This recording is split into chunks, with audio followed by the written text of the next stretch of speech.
अनंतनाग में आतंकियों के साथ हुई मुठभेड़ के बाद सेना ने पूरे इलाके में सर्च ऑपरेशन चलाया। इस दौरान हर उस जगह की तलाशी ली जा रही थी जहां आतंकियों के छिपे होने की आशंका थी। रात के वक्त भी तलाशी अभियान जारी रहा है और आतंकियों की मौजूदगी की जानकारी मिलने के बाद जवानों ने ऑपरेशन शुरू कर दिया। अब पूरे फॉरेस्ट एरिया में लाइट्स इंस्टॉल की गई हैं और मिलिटेंटों की तलाश जारी है। हालांकि रात का अंधेरा और घना जंगल होने की वजह से इस पूरे इलाके में सर्च ऑपरेशन में खासी दिक्कतों का सामना करना पड़ा, लेकिन जवानों के पास आतंकियों के छिपे होने की पुख्ता जानकारी थी, इसीलिए वो किसी तरह का कोई रिस्क नहीं लेना चाहते थे। लिहाजा रात के अंधेरे में पहाड़ों और घने जंगल में लाइट की मदद से पूरा ऑपरेशन चलाया गया, जिससे कि यहाँ पर छिपे आतंकियों को पकड़ा जा सके। जम्मू कश्मीर के राजौरी में आतंकियों के साथ मुठभेड़ में शहीद हुए सेना के जवान रवि कुमार को श्रद्धांजलि दी गई।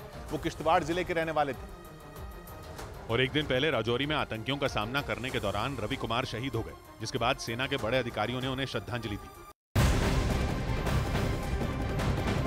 अनंतनाग में सुरक्षा बल और आतंकियों में मुठभेड़ के दौरान अपनी जान गंवाने वाले डीएसपी हुमायूं मुजम्मिल भट्ट को जम्मू कश्मीर के उपराज्यपाल मनोज सिन्हा ने श्रद्धांजलि दी है। इस दौरान उपराज्यपाल ने कहा कि आतंकियों से लड़ते हुए शहीद हुए अफसरों के अदम्य साहस और उनके सर्वोच्च बलिदान को सलाम करता हूं। साथ ही उन्होंने कहा कि दुख की इस घड़ी में पूरा देश उनके परिवारों के साथ मजबूती के साथ खड़ा हुआ है। जम्मू कश्मीर के अनंतनाग में सुरक्षा बलों और आतंकियों के बीच मुठभेड़ में शहीद डीएसपी हुमायूं मुजम्मिल भट्ट का बडगाम में अंतिम संस्कार कर दिया गया है। अनंतनाग मुठभेड़ में डीएसपी हुमायूं मुजम्मिल भट्ट समेत 3 अफसर शहीद हो गए थे। शहीद डीएसपी हुमायूं मुजम्मिल को आखिरी विदाई देने के लिए हजारों की तादाद में लोग इकट्ठा हुए। नम आंखों से शहीद डीएसपी को श्रद्धांजलि दी गई है। तो अनंतनाग में हुए एनकाउंटर में सुरक्षा बल पूरी तरह से अलर्ट है। अभी भी आतंकियों की तलाशी के लिए पूरी रात सर्च ऑपरेशन चलाया गया। घना जंगल है, पहाड़ों पर लाइट की मदद से आतंकियों की तलाश अभी भी की जा रही है। अनंतनाग एनकाउंटर में सेना के 3 अफसर शहीद हो चुके हैं। एनकाउंटर के दौरान जो लोग घायल हुए थे उन्हें हेलीकॉप्टर की मदद से रेस्क्यू किया गया। 3 तस्वीरें आप इस पूरे एनकाउंटर की देख रहे हैं, जहां पूरी रात सर्च ऑपरेशन चलाया गया। आतंकियों का एनकाउंटर किया गया है। हेलीकॉप्टर से तमाम लोगों को रेस्क्यू भी किया गया है जो उस इलाके में रह रहे हैं। बीजेपी नेताओं ने जम्मू कश्मीर के राजौरी और अनंतनाग में मुठभेड़ के दौरान शहीद हुए जवानों को श्रद्धांजलि अर्पित की। उन्होंने कहा कि उनकी शहादत बेकार नहीं जाएगी। हमारे जांबाज वीरों का ये बलिदान व्यर्थ नहीं जाएगा। आतंकवादियों का चुन चुन कर सफाया होगा। राजौरी के आतंकी हमले में शामिल दोनों आतंकवादियों को सेना और पुलिस ने मौत के घाट उतार दिया है। कश्मीर में शांति व्यवस्था को कायम रखने के लिए हमारे सुरक्षा बल पिछले 30 साल से काम कर रहे हैं। बहुत लोगों की शहादत हुई है, लेकिन